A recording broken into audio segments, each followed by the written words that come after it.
Ein goldener Wasserfall, wobei wieder alles wie immer grau und grau ist.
Unweit des Gullfoss kommt man zur F338, die auch die Strommastenpiste genannt wird, und warum lässt sich ziemlich schnell erfahren.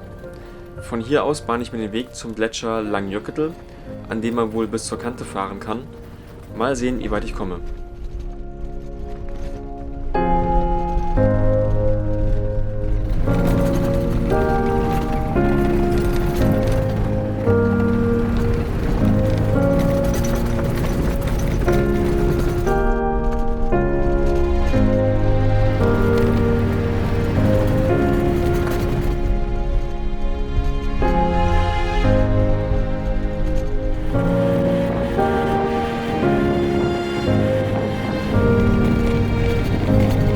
Tja, ich würde sagen, hier ist Schluss für Esmeralda und mich. Denn hier kommt nur noch Eis.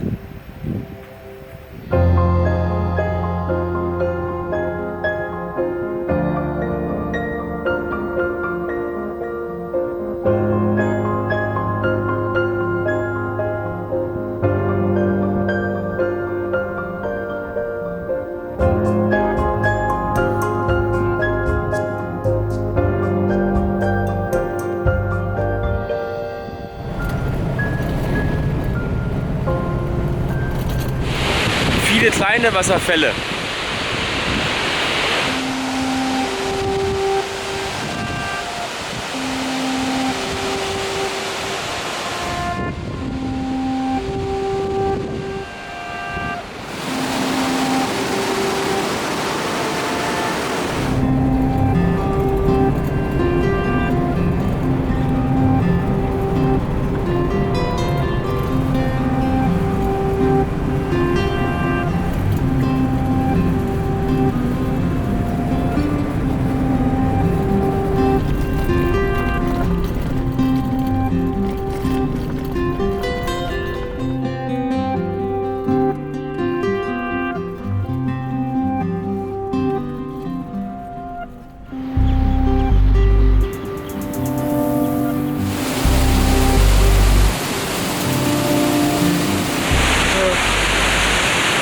Und schon wieder ein Wasserfall.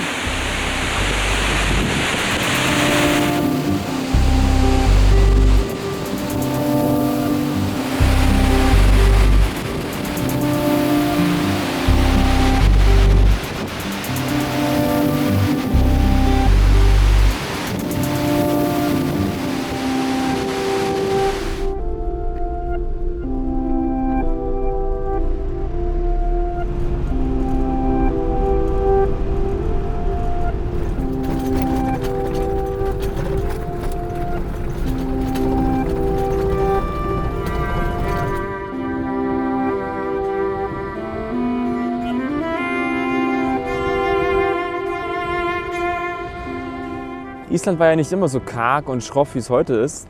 Dennoch haben die Wikinger mit ihrer Besiedlung die Wälder ziemlich platt gemacht. Aber es kam trotzdem Holznachschub. denn diese Baumstämme sind aus Sibirien, kamen über das Nordpolarmeer in Eisschollen eingefroren, tauen dann kurz vor Island wieder auf und werden hier angeschwemmt.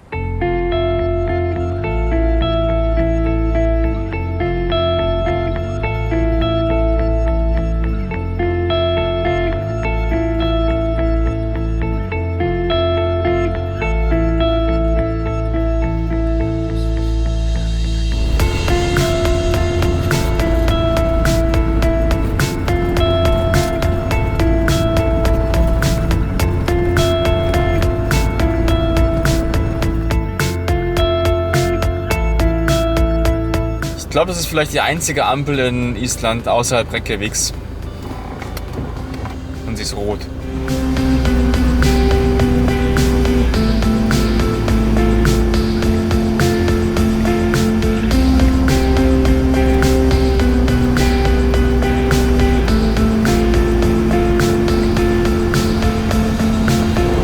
Also es gibt doch auch noch Ampeln außerhalb von Reykjavik in Island und in Akureyri haben sie sogar Herzchenampeln.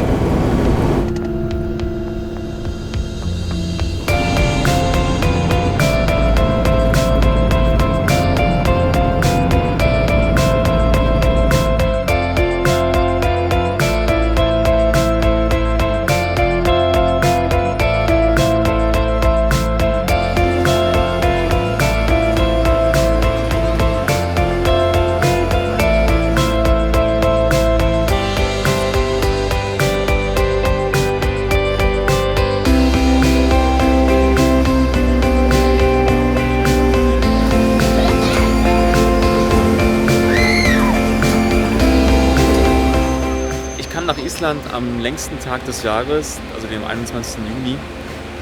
Und mittlerweile ist schon über ein Monat vergangen, aber dennoch sind die Tage immer noch ziemlich lang, die Nächte verdammt kurz. Und na gut, bisher war es trotzdem dunkel, aber aufgrund des Regens eher. Und heute bin ich eher durch Zufall in Húsavík auf ein Festival gestoßen und dann mit diesem Licht hier. Hammergeil.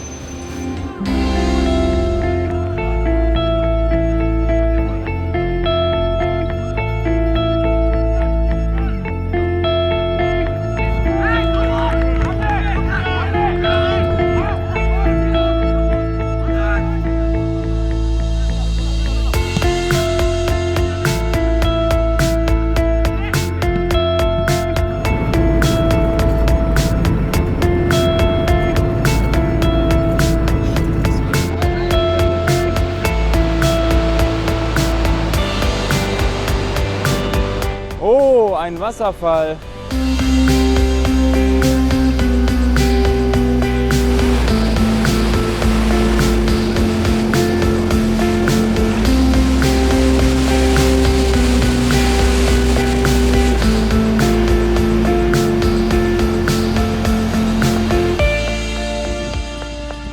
Und kaum 1,5 Kilometer später schon wieder der nächste.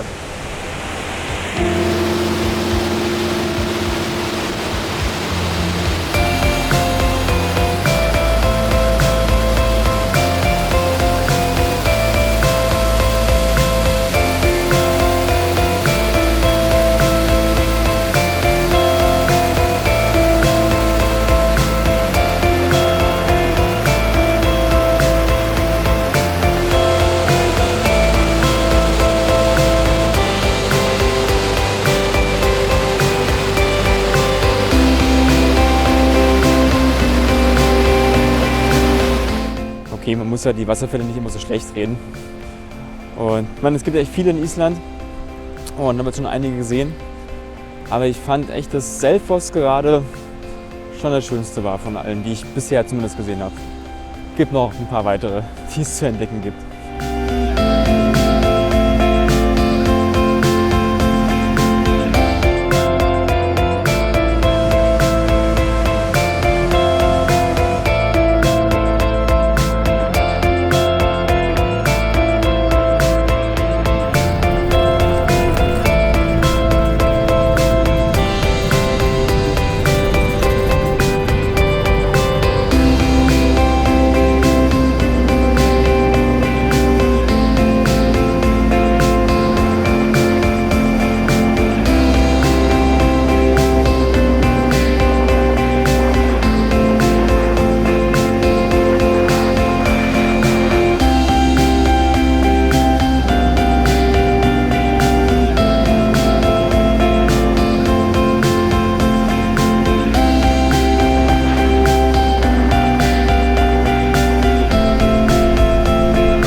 Gut, das war schon mal ganz schön für eine kleine Island-Rundreise. Einmal rund um die Insel. Hat zwar ein bisschen abgekürzt am Ende jetzt im Osten über die F923 von Mödradalur aus. Aber ich bin ja auch nicht umsonst hergekommen nach Island mit dem Defender, wenn ich nicht noch ein bisschen im Hochland spielen will. Und von daher mache ich jetzt noch mal eine Tour über die F910, quasi nördlich des großen Vatnajökull-Gletschers entlang. Mal schauen, ob es da auch noch ein paar Wasserfälle gibt. Und ja, bevor es dann halt irgendwann endlich weitergeht mit der Verschiffung nach Kanada.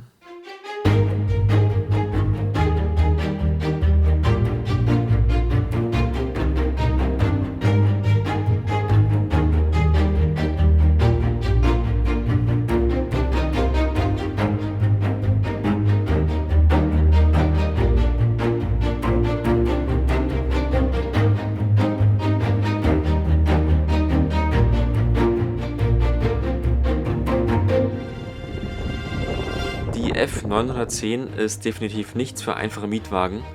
Neben einigen moderaten Furten wechselt der Untergrund ständig zwischen felsig und sandig.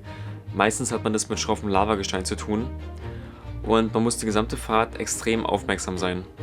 Kein Wunder, dass die Strecke an einem Tag nicht zu schaffen ist.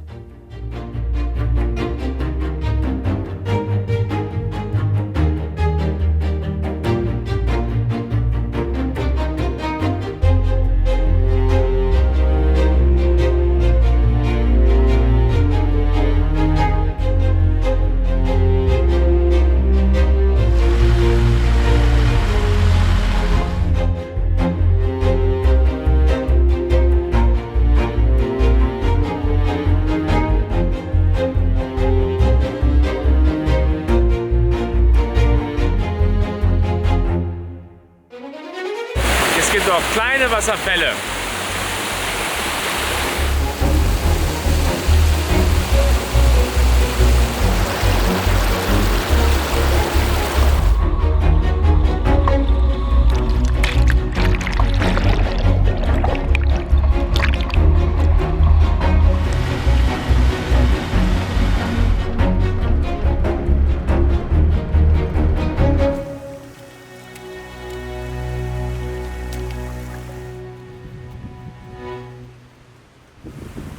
Ein